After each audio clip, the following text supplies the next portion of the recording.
నిర్మల్ జిల్లా బైన్సా పట్టణంలోని పూలేనగర్ వార్డ్ శ్రీ సరస్వతి శిశు మందిర్ ఉన్నత పాఠశాల సుభద్ర నిలయం పాఠశాలలో ఈరోజు ఐఐటి ఫౌండేషన్ తరగతులను ప్రారంభించడం జరిగింది. ఇప్పటి కాలానికి అనుగుణంగా శిశు మందిర్ విద్యార్థులకు మరింత నైపుణ్యాలను అందించాలనే ఉద్దేశంతో ప్రారంభించుకోవడం జరిగింది. ఈ సందర్భంగా ఐఐటి ఫౌండేషన్ మెటీరియల్స్ ను ఆవిష్కరించుకోవడం జరిగింది. ఈ కార్యక్రమంలో రమేష్ మషెట్టివార్ పాఠశాల అధ్యక్షులు, దామోదర్ ఆదిలాబాద్ విభాగ్ సహ కార్యదర్శి, శైలేష్ మషెట్టివార్ సమితి అధ్యక్షులు, గంగాధర్ గౌడ్ కోశాధికారి, నాగమణి లింగన్న సమితి సభ్యులు, వందన ప్రబంధకారిణి సభ్యులు, రాజేశ్వర్ ప్రబంధకారిణి నగేష్, పూర్వ విద్యార్థి, ఆచార్యులు, విద్యార్థులు పాల్గొన్నారు.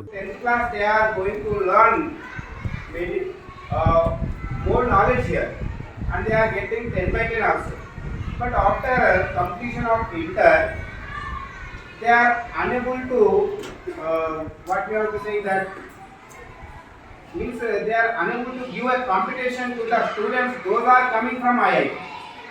Okay, means they are IIT means it is a advanced syllabus, just advanced syllabus only we are giving. So those are after completion of 10th class they are unable to give the competition to the persons who are coming from IIT. So that is మన విద్యార్థులు కూడా అందుకోవాలి అనే ఉద్దేశంతో ప్రారంభించినటువంటి IIT foundation course ప్రారంభ దినోత్సవ కార్యక్రమానికి చేసిన శుభాభివందన, విద్యార్థులకు శుభాశిస్సు.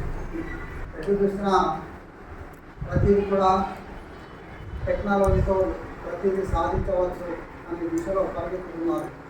కాంపిటీషన్, ఎడ్యుకేషన్లో కాంపిటీషన్ కనుక సరస్వతి విద్యాపీఠంలో చదువుతున్నటువంటి విద్యార్థులు కూడా వెనుకబడకూడదు, ఆ గ్యాప్ కూడా ఉండకూడదనే ఉద్దేశంతో IIT foundation course ప్రారంభించటకు.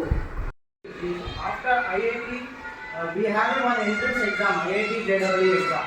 So when you got the seat you will get that number one top colleges, engineering colleges, you are getting the seat there.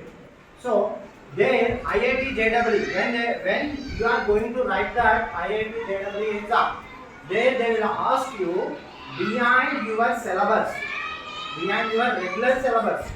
So when you see the question you may do that, but the time is not sufficient. So now I am teaching you mathematics, right? According to me I learned that Bharati Krishna Tirthananda Maharaj, he invented that Vedic maths.